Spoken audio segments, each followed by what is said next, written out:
أعوذ بالله من الشيطان الرجيم. بسم الله الرحمن الرحيم.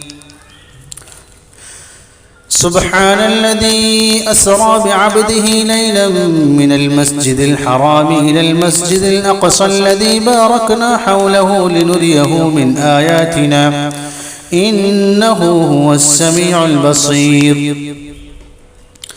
وآتينا موسى الكتاب وجعلناه هدى لبني إسرائيل ألا تتخذوا من دوني وكيلا ذرية من حملنا مع نوح إنه كان عبدا شكورا. وقضينا إلى بني إسرائيل في الكتاب لتفسدن في الأرض مرتين ولتعلن علوا كبيرا.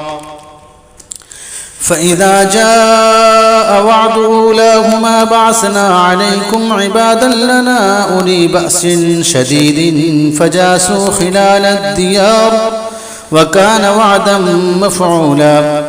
ثم رددنا لكم الكرة عليهم وأمددناكم بأموال وبنين وجعلناكم أكثر نفيرا. إن أحسنتم أحسنتم لأنفسكم وإن أسأتم فلها. فإذا جاء وعد الآخرة ليسوءوا وجوهكم وليدخلوا المسجد كما دخلوه أول مرة وليتبروا ما علوا تتبيرا. عسى ربكم أن يرحمكم وإن عدتم عدنا وجعلنا جهنم للكافرين حصيرا. إن هذا القرآن يهدي للتي هي أقوم ويبشر المؤمنين الذين يعملون الصالحات أن لهم أجرا كبيرا وأن الذين لا يؤمنون بالآخرة أعتدنا لهم عذابا أليما. ويدعو الإنسان بالشر دعاءه بالخير وكان الإنسان عجولا. وجعلنا الليل والنهار آيتين فمحونا آية الليل وجعلنا آية النهار مبصرة لتبتغوا فضلا من ربكم ولتعلموا عدد السنين والحساب وكل شيء فصلناه تفصيلا.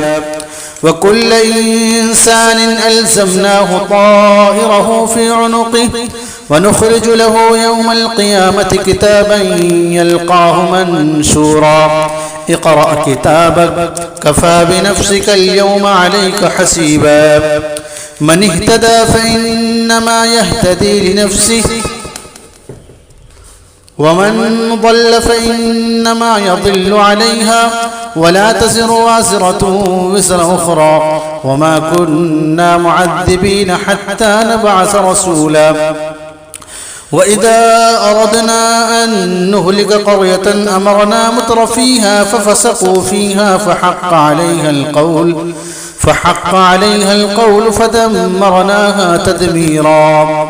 وكم أهلكنا من القرون من بعد نوح وكفى بربك بذنوب عباده خبيرا بصيرا. من كان يريد العاجلة عجلنا له فيها ما نشاء لمن نريد ثم جعلنا له جهنم يصلاها مذموما مدحورا. ومن أراد الآخرة وسعى لها سعيها وهو مؤمن فأولئك كان سعيهم مشكورا.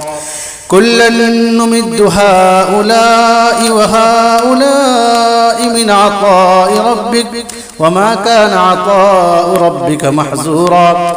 انظر كيف فضلنا بعضهم على بعض وللآخرة أكبر درجات وأكبر تفضيلا. لا تجعل مع الله إلها آخر فتقعد مذموما مخذولا. صدق الله العظيم.